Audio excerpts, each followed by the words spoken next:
Good afternoon.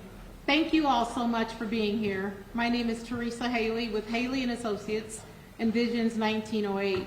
We are here today to simply provide some updates to you and to talk about the 1908 race riot. Today is the commemoration 116 years later. What's happening in Sangamon County? What's happening in Springfield? As you know, Springfield was the place that led to the start of the NAACP as we know it today because of that race riot. But at this time, I'd like to bring up Attorney Ben Crump to provide us with some updates. Attorney Crump. Yes, thank you, Ms. Haley. I want to mention Mr. Wilbur if he's seen here.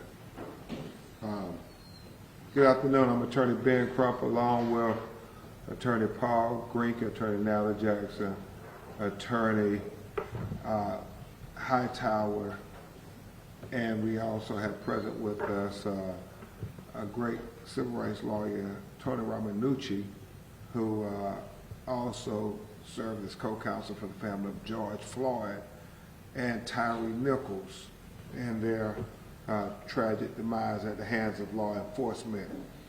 And we're going to talk about just a few things because it's still very emotional and a lot of things are going on right now. Number one, this is our first time responding. We got all your requests about the retirement of Sheriff Jack Campbell. And after I talked with you and Attorney Ramanucci talked with you, you will hear from Uncle Ray Massey, Donna's brother, Sonya's uncle, as well as her father, Mr. James Wilburn. Also present with us are Malachi and Summer, her children who won't be talking about the sheriff's retirement or any of those things. And quite frankly, as we put in our statement, the family takes the sheriff's proclamation that he still is going to try to help heal the community.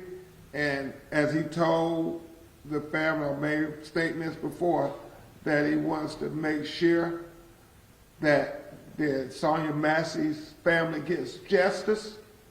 The family wants to take him at his word that he will continue to help heal the community and help get justice for Sonya Massey. Also, there are questions, I guess, that have been asked about Sonya Massey's proposed legislation. I know Senator Turner had talked at a press conference before about trying to have a Sonya Massey law. We know that Governor Pritzker said that if there was good legislation presented to him in the name of Sonya Massey and the family approved, that he would be willing to sign. I just want to take a moment to thank Governor Pritzker for his leadership in this matter. He was very sensitive when he met with the family of Sonya Massey. He said that he wanted to make sure that there was justice and accountability for all citizens of the state of Illinois, and that Sonya Massey and her family would be no exception. And he has lived up to that commitment to the family of saying that we're going to keep pushing for justice and accountability. So we thank you, Governor Pritzker, and Lieutenant Governor, for demonstrating very effective leadership in the wake of this crisis. At this time, that legislation, what we talk about, is something that's going to be important, because it will not just affect Sonya Massey's family, but it will affect all the citizens. And I know Attorney Ramanucci and I helped work on the language for the George Floyd Justice and Policing Act that passed in several states, but is sitting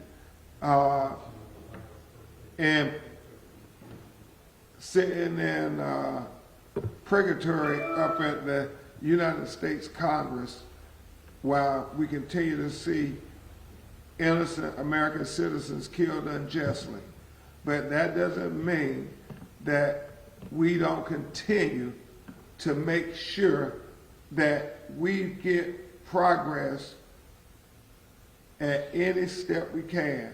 So we're going to try to do that again in the name of Sonya Massey, and that hopefully will occur here in the state of Illinois, and hopefully it could go to the United States Congress and be integrated into the George Floyd Justice and Policing Act.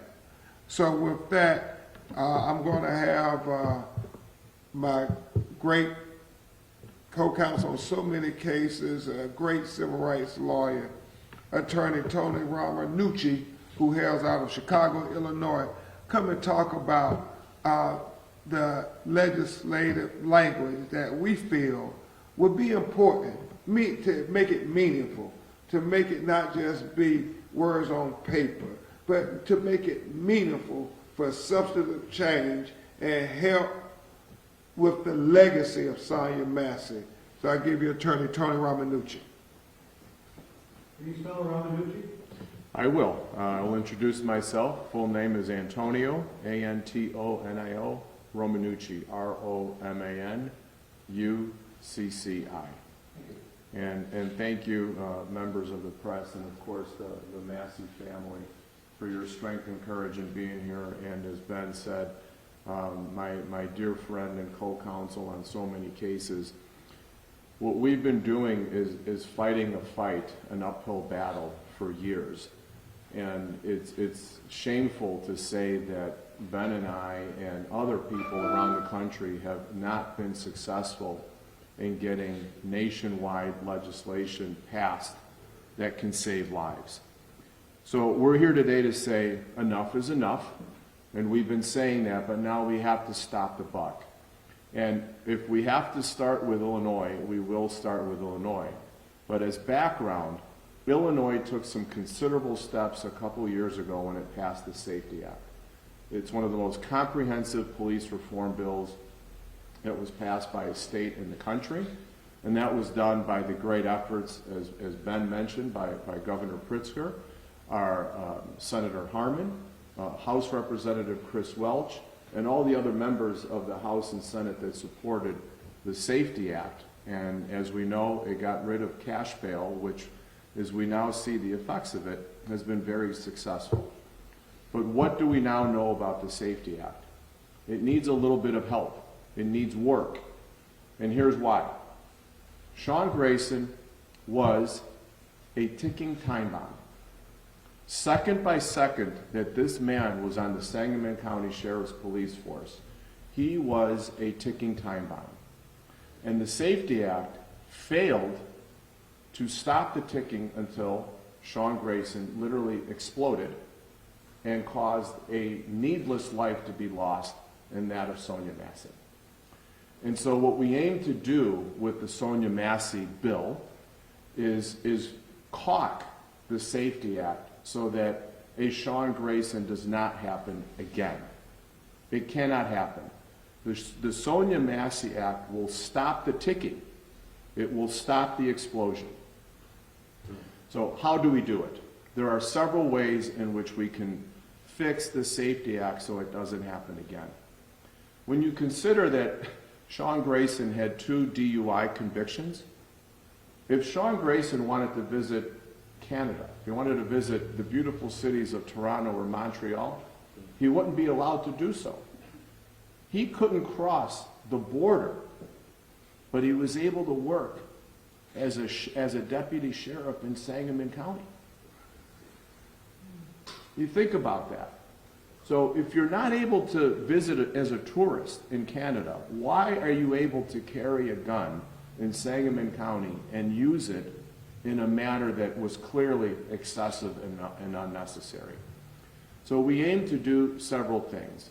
Generally speaking, is we want a national database, one that Illinois can tap into, so that not only are convictions, right? The Safety Act requires a database for felony convictions and serious misdemeanors.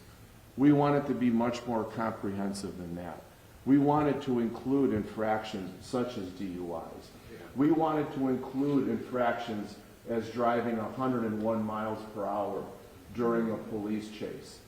We want it to include if you use excessive force or unnecessary profane language on a citizen. We want to stop anything. We want to stop any police officer who does not deserve to wear the uniform or the badge, and certainly carry anything that's close to a deadly weapon. That's one way. The second way is we want to create a waiting period, some quiet time in between going from job to job, in order that we make it a requirement that a thorough and comprehensive background check is completed. We need to prove that the background checks were done so that none of these infractions fall through the cracks and these sheriffs are allowed to be hired. So those are two of the ways that we would aim to try and fix the Safety Act. We think those are simple but important and highly effectual fixes. There is more that we would want to propose, and as I look at my notes, are the red flags, which we kind of mentioned as to what was all over Grayson's record. So with that, we would call out to our leaders in the state to please take notice. We have a platform next week with the Democratic National Convention, and I know that we aim to bring these matters to our leaders and ensure that change will happen, because or else there will never, ever be accountability. There will never, ever be responsibility. And you will hear people like the Sangamon County Sheriff tell us that everything that he did was okay. And that's not acceptable, because his family's here is because what happened is not okay. Thank you very much, everyone. Thank you, Attorney Romanucci. And wouldn't it be great if Illinois could say, as the whole nation focuses in next week at the Democratic National Convention, that there's already a proposed bill for Sonya Massey, and that we want it to pass here in the state of Illinois and then pass in the United States Congress, so no other person has to suffer a tragic fate like Malachi Summers' mother had to suffer. Attorney Romanucci talked about the warning signs. We gotta catch the warning signs. I mean, we gotta catch the warning signs before they become homicides. That's what we gotta do. That's the reality. That's why we have to have accountability on the department level. I mean, the blood is on the hands of the system as well as Sean Grayson. And so we can do better, we must do better. At this time, you're going to hear from Mr. Raymond Massey, and, you know, we have Mr. James Wilburn here appearing on the Zoom, because this is a heartbreaking case. And I know we've said that many times, Attorney Romanucci, Sam, Teresa, but this truly is a heartbreaking case. Heartbreaking case. Because Mr. Wilburn, Sonya's father, who had a quadruple bypass surgery on his heart in 2022, had every intention of being here today, had every intention of being at the county commission meeting last night, had put in to be able to speak. But his doctors told him with the stress that he has diagnosed him as being under because of what happened with his daughter Sonya, that he said his heart is too weak. He needs to rest and he needs to not be around stress and emotion of this tragedy. So because of this heartbreaking matter, he's going to appear by Zoom today here at this press conference. But right now, we have Mr. Raymond Massey who will make some brief remarks to you, and then we'll have Mr. Wilbur, Sonya's father, and then we'll take your questions. Mr. Massey?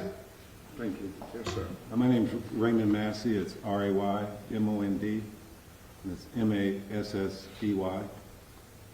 And I just wanted to say that we are very pleased that the sheriff resigned, however, as a first step. But I personally feel that Sonya was felled by multiple systems and multiple people. So I think that by the sheriff stepping down, it's a great first step. Our family is going through a lot right now, and I just wanted everyone to know to continue to keep our family in your thoughts and prayers. There's also a lot of people working with us, not only the world support, but we also, I want to take a moment to thank Governor Pritzker for what he's done. Also, the whole team, NAACP, ACLU, Ben Crump's team, which has been amazing. And we want justice. The sheriff did commit to, helping us. I would like to know what justice looks like for him. We are going to hold him accountable since he made that statement to the family, because we're going through a hard time right now. So, Thank you. Thank you very much, Mr. Massey. The final person you'll hear from before we take your questions will be Mr. Wilburn, and he's here. Can you hear us, Mr. Wilburn? I can hear you. Okay. We can hear you just fine. Please make your statement, Mr. Wilburn, whatever is on your heart. Bluetooth disconnected. Our family is truly hurt by the conditions that were caused by the systematic dangers and red flags that were counter to Sean Grayson. I was the very first one to call for the resignation of the sheriff of Stanton County, Jack Campbell. I'm glad that he has been man enough to fall on the sword as he should have. The buck should stop with him. He hired the folks to do his background investigation, which was woefully inadequate. This man should have never carried a badge and a gun in any county, not only Sangamon County. There is a systematic problem with how background investigations are done there. I think that the proposed changes to the safety gap, the strengthening of it, and with those changes being named after my daughter, I appreciate the people in Illinois. I appreciate the people all over the country, all over the world, who have seen this severe. People don't know what to say to us.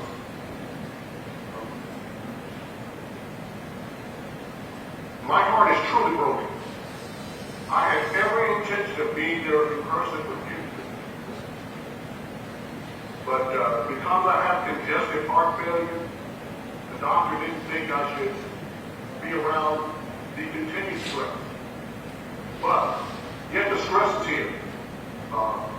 Like I said, I'm joyful that the Bluetooth sheriff did connected. resign.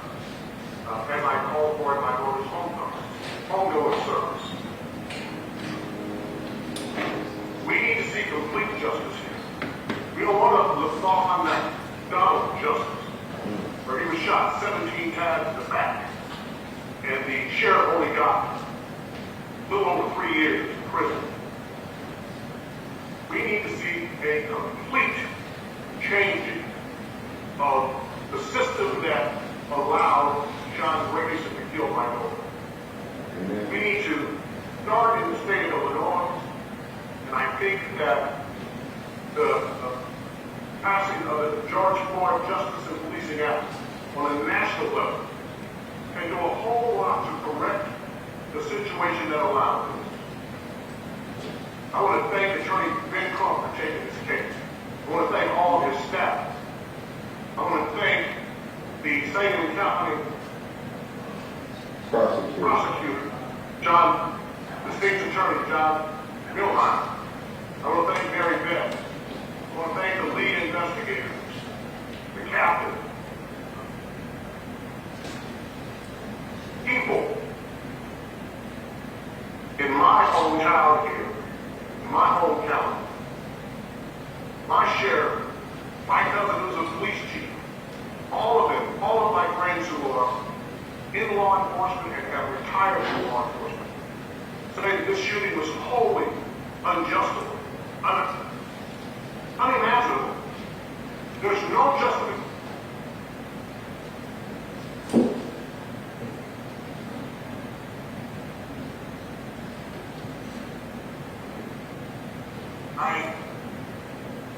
I thank you all for your prayers and thoughts. Please keep this family continuing. We need to pray until something happens. We need to push. Yes, sir. We need to thank organizations like Push Yes. and Reverend Al Sharpton's organization. Yes. Understand that the WNBA is going to be making some tributes to my daughter. Yes. I am so grateful that all of you stand with us, hold us up in prayer, pray until something happens. I hope that John Grayson is never able to walk out of jail or prison. Yes, sir. Thank you all. Thank you, Mr. Wilburn. Hopefully y'all were able to hear him clearly. We'll take some of your questions if you have some. So, Mr. Romucci explained under the legislation that he's proposing and is working on, a DUI would be a disqualifier, and a 101 mile per hour chase would get him decertified. Well, I think And then it'll be something that you should check out and not just. So we want to make those red flags. We want those to be put in the standards protocol so that everyone is aware of those.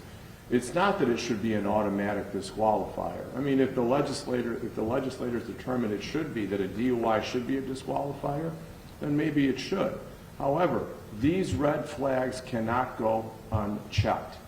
That's the problem. You have to have some sort of, and that's why we're asking for some quiet time in between positions as a sworn deputy or a sworn police officer, so that there can be confirmation that the sheriff who's making the hire acknowledges that there are red flags, and if he makes the hire, then it's his responsibility, and someone like Jack Campbell would have to resign or would have to retire, as opposed to saying that he did the right thing. And the waiting period would look like what? If I'm at agency B and I get hired by agency C, that I stay at agency B until C checks me out, or? It would have to be that way. It would have to be that way. Correct. There would have to be, I would say there would have to be at least a 45-day quiet period between hires. For the, last night, Sangamon County Board Chairman Andy Van Meter told me he intends to create a citizens commission to vet candidates for the sheriff's replacement. There's a lot of qualifiers that need to be met in order to hold that position from the get-go, but who should make up that committee? Who should be the ones, having a say in this process and making sure that changes on that? As we said, and I know Teresa Haley is a civic leader here in the community, as well as many other civic-minded citizens who care about the leadership of the community. It comes down to the county commission and most importantly, the citizens of Sangamon County to say who should be on this civilian review board or civilian committee to help say what are going to be the qualifiers for the person who's going to be the sheriff of Sangamon County, and how does that person commit to us that we won't have another Sonya Massey, that we won't have another person getting hired because red flags were missed and that warning signs were missed and that things fell in between the cracks. That, I guess, is going to be the legacy of Sonya Massey. And it starts with a citizen review board being able to chime in so it's not just business as usual. When I look at Malachi and Summer, it's not business as usual. Yes, sir. You may have heard, gotten wind of last night's meeting, about 3.5 hours of community speakers weighing in. Does that give you some sort of solace that there is that support in the community? And do you have any takeaway from what they might have said? Well, certainly the family, as Mr. Wilburn and Mr. Massey said, I think Malachi said at one of the press conferences, the family is very grateful for the support. They're very grateful for the community using their voice. I know there's going to be a rally tonight at Worcester Church, President Grove, at 6 p.m., a rally for justice where the community is going to come out and have their voices heard, as well as commemorate the 1908 race riots that helped found the NAACP. But specifically to your question, it really is about getting full justice for Sonya Massey. Like Mr. Raymond Massey said about the sheriff, he gave his word that he's going to help get justice for Sonya Massey. Well, we want to see your actions. Your actions speak louder than your words. And so that's what we want to see from Sangamon County. What are going to be your actions? How do you make this wrong right? You know, is Sonya Massey worthy of the constitutional promises of American citizens that's important to all American citizens? That is full justice. If it was your child, what would justice look like? Well, that's the same thing Sonya Massey family wants. That's what the clarion call is to Sangamon County citizens and those who stand up for right. Yes, ma'am. I have a few questions about the legislation. So with these infractions like DUIs and like high-speed chases, would they be reported to the database by the law enforcement agency, like the employer?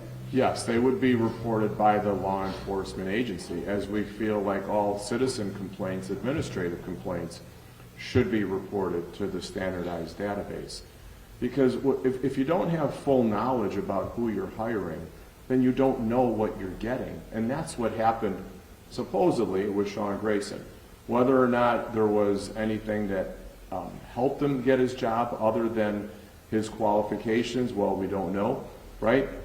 I think that would come out later on, potentially. But I think if you're going to hire someone who constitutionally has the power to use deadly force on a tax-paying citizen, then they need to know everything about that police officer before he's hired, not after. Do you find that could potentially create some issues, like, you know, like historically, like employers, police chiefs, and sheriffs, you know, they aren't really as keen on reporting, you know, on their own. That's the problem. So. Well, Ben just said it. That's the problem we need to fix. There has to be mandatory reporting, or else this can keep happening. I mean, it's an issue, it's a problem. Illinois has been a great leader in reforms and progressive issues such as ensuring constitutional and good policing. It should continue that leadership by fixing this hole in the Safety Act. It took some time, and unfortunately it took a precious life to learn, but that's how we do it. If we don't fix it afterwards, then we're not doing our job. Is this a public database, accessible by the public? I don't know that I can say that right now. I don't know. I would assume that it probably cannot be because there's a lot of collective bargaining issues that go into those issues, so I can't comment on that. But as Attorney Ramanucci and I have seen with Tyree Nichols, you have officers leave one law enforcement agency, they have allegations of excessive force, and then they get hired by the next one. People die, and everybody say, oh, why didn't you all check before? Why didn't you know that he had been accused of brutal excessive force on an inmate prior to this? Well, nobody told us. There was no requirement that somebody had to report it. I mean, Tamir Rice, we've seen case after case where police officers were allowed to resign at one law enforcement agency and then go next door, get hired by the next law enforcement agency and kill somebody. I mean, Tony's, metaphor of ticking time bomb is real. It's only a matter of time before they end up killing or, crucially harming some citizen who had a right to make law enforcement do their job. Law enforcement report on everybody else when they're accused of stuff. But it doesn't work when it's internally. You don't report on it. What kind of sense does that make? Are you working with any state lawmakers right now, like Senator Turner or? Well, I know we're going to share with Senator Turner. Senator Turner has been great in her leadership, saying that she's going to try to work to remedy what happened here so it doesn't happen anywhere else in the state of Illinois. So Attorney Ramanucci is not only going to share it with Senator Turner, but we're also going to share it with the individuals at the head of the federal government like we did with George Floyd. We're going to share it with Vice President Kamala Harris's office as well as others who are interested in trying to get the George Floyd Justice and Policing Act passed finally. So we do have, by the way, Ben and I have authored a white paper. It has been updated. I have some copies with me today. I can leave those, I can go get them and leave those with you.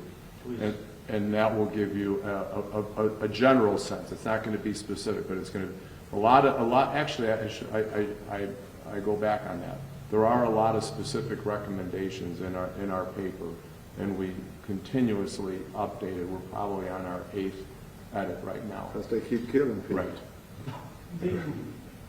The Safety Act it was already a very politicized piece of legislation, and with, reopening it or adding to it in a way could reignite some of those political conversations around policing reform, and I wonder how you keep Sonya and Sonya's story at the front and center of that. How do you do that when you start to get into the halls of the Capitol, when you start to have those more polarized conversations? The only thing I would say, and then Attorney Ramanucci certainly can answer, keep showing that video to the legislatures. I mean, let them see that and say, hold on, obviously what we did didn't prevent these wrongs that caused this tragic death of this innocent mother.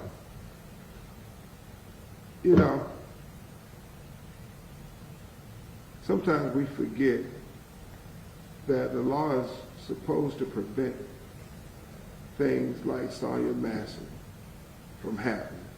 And when it fails to prevent that, then we have to do everything in our power to say never again. I'm sorry, Tony, he gets emotional. No, thank you. And I think that's a very fair question, because you know that up to the point where the safety bill was signed by Governor Pritzker, it was a Chicken Little world where the sky was going to fall as soon as this bill was going to be passed. And we've seen that hasn't happened.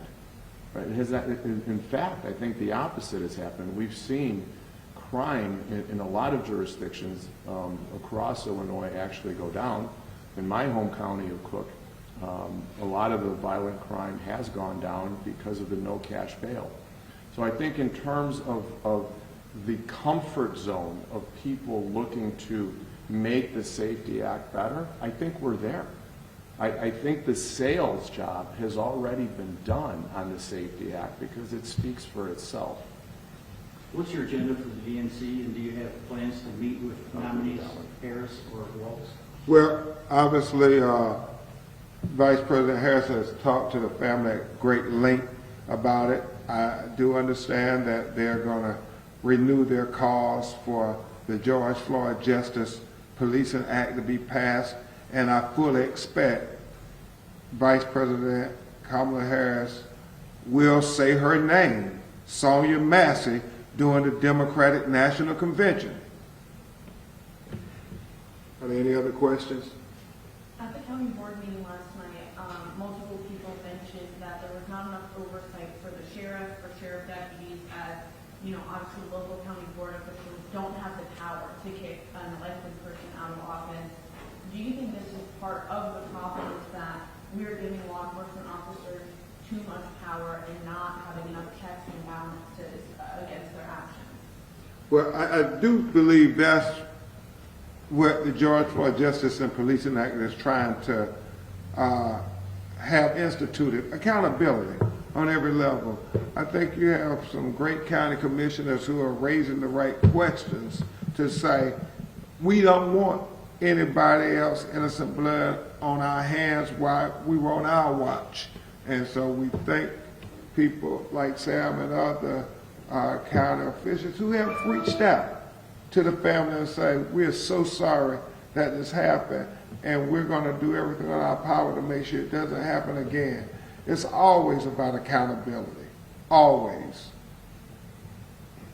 If there are no other questions, we will see you all tonight. We probably have some updates about this very issue tonight because we have some important meetings to go to now with the family.